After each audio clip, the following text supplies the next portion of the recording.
Kami dari kelompok 11, kelompok kami membawakan materi tentang mengendalikan emosi. Nah, adapun topik pembahasan yang kelompok kami bahas yang pertama, pengertian mengendalikan emosi, jenis-jenis pengendalian emosi, faktor-faktor pengendalian emosi, dan cara dalam mengendalikan emosi. Pengertian mengendalikan emosi. Mengendalikan emosi merupakan suatu bentuk usaha yang menitik beratkan pada penekanan reaksi yang tampak terhadap suatu rangsangan yang menimbulkan emosi seperti menahan, mengontrol luapan perasaan baik, senang maupun sedih yang muncul dalam waktu yang singkat dalam melampiaskan ketidakpuasan dan mengarahkan energi emosi tersebut ke suatu bentuk ekspresi yang dapat bermanfaat dan dapat diterima oleh lingkungan. Jenis-jenis pengendalian emosi. Pengendalian internal. Pengendalian internal adalah emosi yang dilakukan oleh subjek dalam diri individu tersebut. Misalnya, pada individu mengalami patah hati dan jengkel dengan pacarnya, ia lebih baik meluapkan emosinya dengan cara menangis daripada ia harus memarahi orang lain yang ada di sekitarnya. Pengendalian eksternal.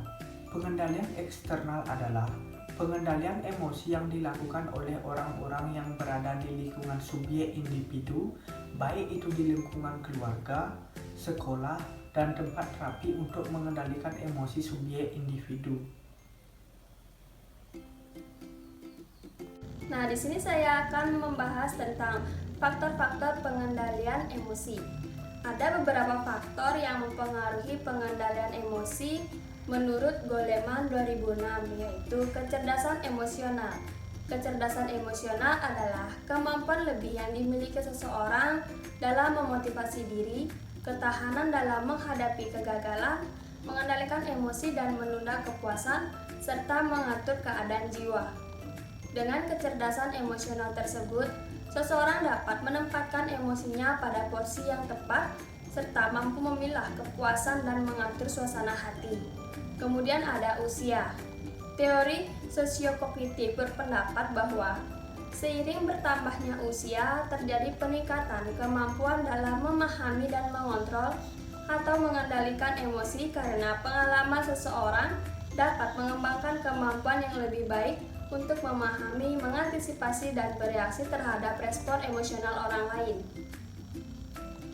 Selanjutnya, faktor-faktor pengendalian emosi menurut Mardianti 2016.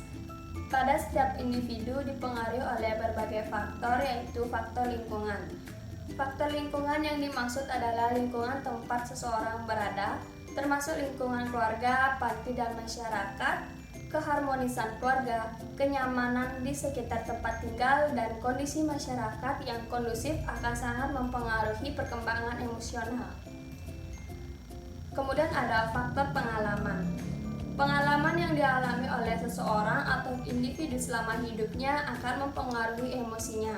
Pengalaman selama hidupnya dalam berinteraksi dengan orang lain dan lingkungan akan menjadi referensi bagi individu tersebut dalam menampilkan emosinya. Kemudian ada jenis kelamin. Keadaan hormonal dan kondisi fisiologis pada laki-laki dan perempuan menyebabkan karakteristik emosi antara keduanya.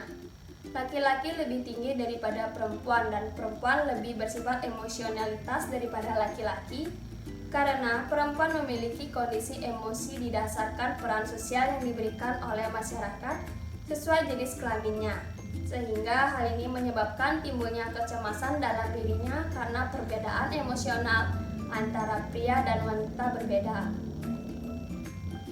Kemudian ada perubahan pandangan luar.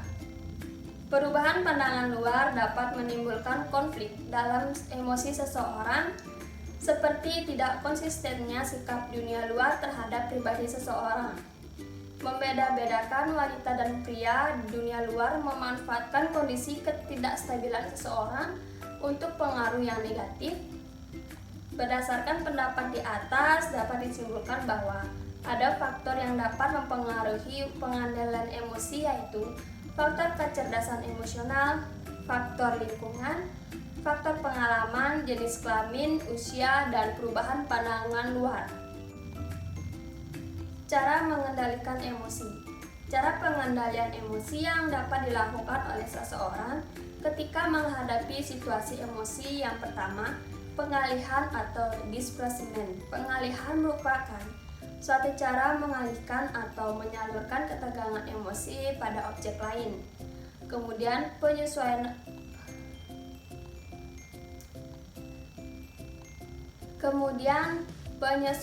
kognitif atau cognitive adjustment.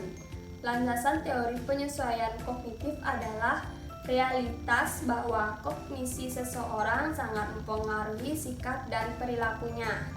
Dan yang terakhir, coping strategi.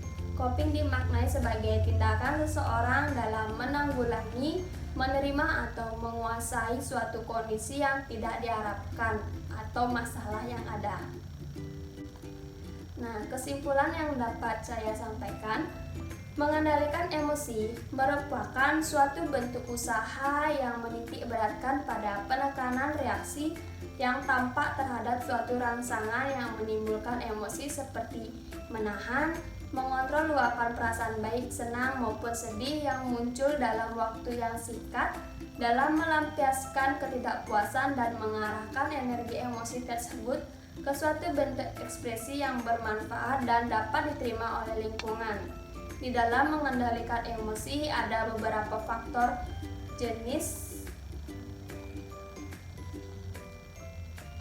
Di dalam mengendalikan emosi ada beberapa jenis, faktor-faktor dan cara dalam mengendalikan emosi sehingga emosi tersebut tidak membuat orang lain atau orang di sekitar kita mengalami rasa ketidaknyamanan.